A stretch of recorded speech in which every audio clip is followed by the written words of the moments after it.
Bonjour, bienvenue, welcome guys. Dans une nouvelle vidéo, les amis, j'espère que vous allez bien. Les gars, la nuit fut longue, mais ce matin, on s'est réveillé avec le cœur léger. Le Sénégal s'est qualifié en sixième de finale.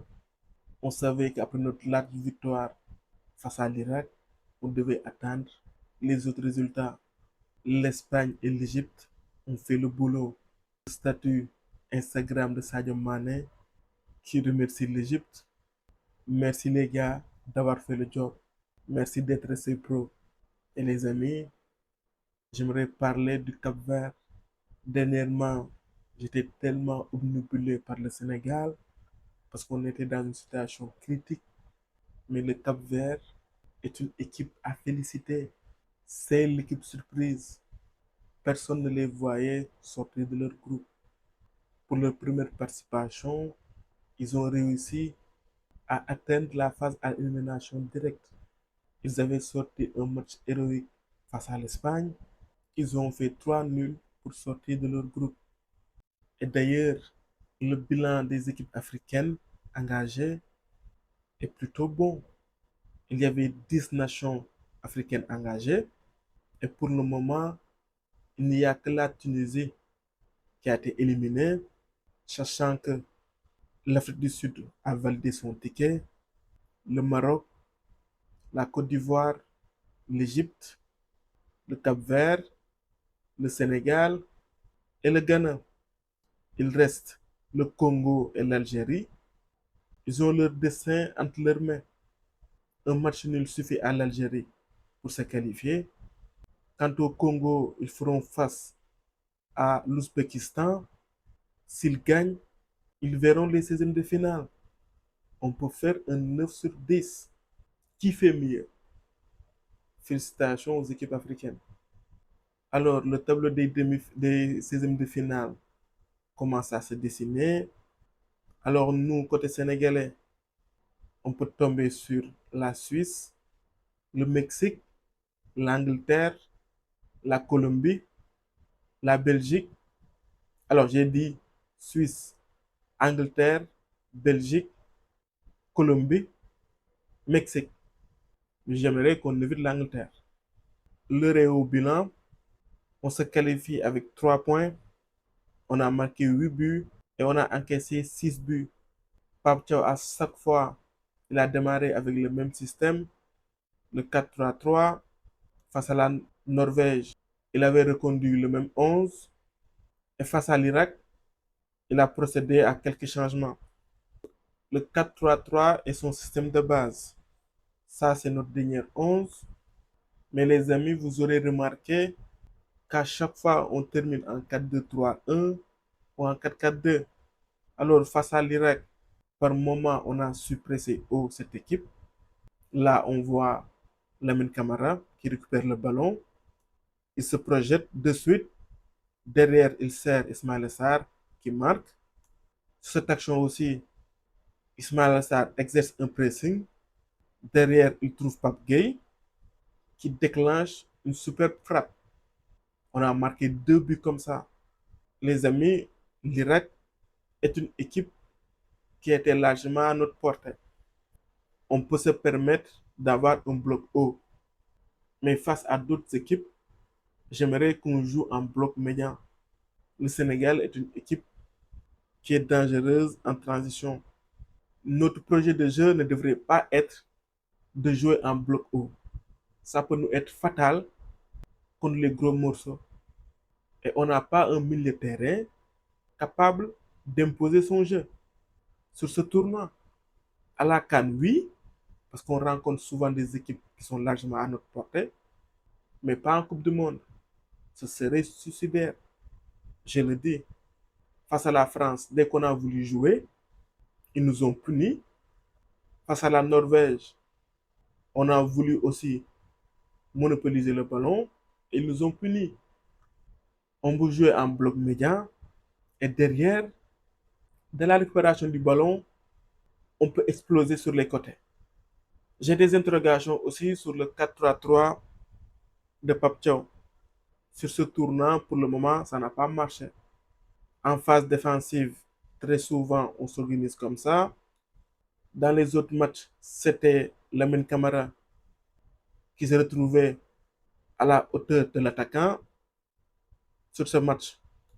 C'était Abdjara qui était chargé de jouer ce rôle. Les amis, si on fait le bilan, on a plus marqué en 4-4-2 ou en 4-2-3-1 qu'avec le 4-3-3 face à l'Irak. Avant la rentrée d'Assane Diao, on jouait en 4-4-2 avec Nicolas Jackson ici, Iliman Ndiaye, Sadio. Lamine Camara a cédé sa place à Pape Gueye. Abdoulaye Seck a cédé sa place à Pathé Ciss. On était organisé comme ça.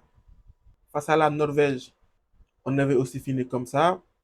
Dans ce schéma-là, on avait Ibé à la place d'Iliman Ndiaye, Pape Matar Sarr ici. Il n'y a que les joueurs qui changent, mais c'est la même organisation. Lorsque Assane Diao est entré, Iliman Ndiaye a trouvé une position plus axiale. Alors les amis, il y a une interrogation au niveau de notre axe central. Abdoulaye Seck a démarré. Il a su être décisif sur corner. C'est notre meilleur joueur dans cet exercice. Après lui aussi, je me dis qu'il est en manque de rythme. Il n'a pas beaucoup joué. De base, je n'étais pas très d'accord avec le fait que Pathé Ciss joue en défense centrale parce que je me disais qu'on avait de la matière parce qu'on a Mamoudou Sarr. Sur ce tournant, pour l'instant, Pape Thiaw ne l'a pas encore fait jouer. Kalidou Koulibaly, on sait qu'il est court physiquement. Il y avait aussi l'option Antoine Mendy. Mais Pathé Ciss, force est de reconnaître qu'il fait de bonnes entrées à ce poste-là. Certainement, si on suit la logique de Pape Thiaw, c'est lui qui devrait démarrer en 16e de finale. Abdoulaye Seck a eu une blessure. Logiquement, ça devrait être Pathé Ciss. Sauf surprise. C'est un choix qui me va. Après les amis, je me dis qu'aussi, soit il peut jouer numéro 10, soit il peut jouer sur un côté. Mais moi, je le vois titulaire. Ismaël, sur cette Coupe du Monde, c'est notre meilleur buteur. Il est déjà à 3 buts. Je le vois continuer. Certains veulent faire sortir Gana Gueye. Alors, face à la France, il est vrai que physiquement, il était dans le rouge. Et face à la Norvège, il a perdu un ballon qui nous a été fatal. Mais les amis, si je suis Pape Thiaw, je le reconduis. Peut-être qu'il ne va pas faire 90 minutes, mais c'est lui encore une fois qui stabilise notre équipe. Pape Gueye, s'il est fit, je le fais jouer. C'est le seul qui est capable de porter le ballon. Parce que les amis, nous, on a plutôt des joueurs box-to-box, que ce soit Habib Diarra, Lamine Camara, Pape Matar Sarr. Face à la Norvège, on a vu qu'il n'était pas au top physiquement, de même que face à la France. C'est ça qui m'avait poussé à dire que si Pape Gueye n'est pas en forme, mieux vaut le faire jouer 30 bonnes minutes. Là, je me dis que normalement, il a eu plusieurs minutes, 3 matchs. Normalement, je me dis qu'il doit être bien actuellement. L'autre interrogation, c'est le poste de latéral gauche, qui de Ismail Jacobs et de l'âge Malik Diouf doit jouer. Alors les amis, El Malik Diouf n'a pas fait un mauvais tournoi. Il ne faut pas se tromper. En face, il a eu des adversaires plus coriaces. Sans manquer de respect à l'Irak, Ismail Jacobs a eu un match plus simple. Et il semble que c'est Mory Diaw le numéro 2. Face à la Norvège, c'est lui qui a remplacé Edouard Mendy. Et face à l'Irak, il a démarré titulaire. Le 4-4-2 est maintenant complet. Alors, je disais que j'aimerais voir Sadio Mané dans une position plus axiale, soit en position de numéro 9, soit en position de numéro 10. En début de tournoi, je pensais laisser Ismaël Sarr sur un côté, mais il s'est avéré que c'est lui qui marque nos buts. Je le laisse continuer en tant que numéro 9. Ce qui veut dire qu'on pourrait s'organiser comme ça Sadio comme numéro 10, ce qui fait que pour exercer un pressing, il n'a pas beaucoup de trajet à faire. Dans cette équipe, l'autre joueur qui peut jouer à ce rôle-là, c'est Iliman Ndiaye, soit numéro 10, soit derrière l'attaquant. Ce qui fait qu'en transition, on aura sur les côtés des joueurs qui sont explosifs, qui vont vite. Avec cette organisation en bloc médian, on peut faire mal à n'importe quelle équipe. Après, si on laisse Sadio Mane sur un côté, Jackson va retrouver une place de titulaire. Le plus simple, c'est de jouer comme ça. Parce que quand on est organisé en 4-3-3, on demande beaucoup d'efforts à Lamine Camara ou à Habib Diarra, qui sont obligés chaque fois de parcourir plusieurs mètres pour harceler leur adversaire. C'est dur. Pour le moment, Ismaël est notre meilleur buteur, suivi de Pape Gueye. Les autres, ils ont chacun un but. Iliman Ndiaye, Habib Diarra, Ibrahim Bey. Et le meilleur passeur, c'est Iliman Ndiaye. Le reste, ils ont chacun une passe décisive. Dans cette liste-là, il y a aussi Jackson. Ça, c'est le dernier 11 qui a été aligné par Pape Thiaw.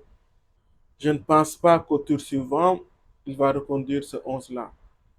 Je vois un Pape Gueye réintégrer ce 11 et un Iliman Ndiaye intégrer ce 11. Comment on va être organisé? C'est la grande question. Sadio Mane, pour le moment, son tournant n'est pas fameux. Il faut que Pape Thiaw le mette dans les meilleures dispositions possibles. C'est mon avis. Dites-moi ce que vous en pensez en commentaire. Voilà les amis, c'était tout pour cette vidéo. On se retrouve pour d'autres vidéos. À très bientôt sur Téléphone Football. Au micro, c'était Devrek. Pour vous servir.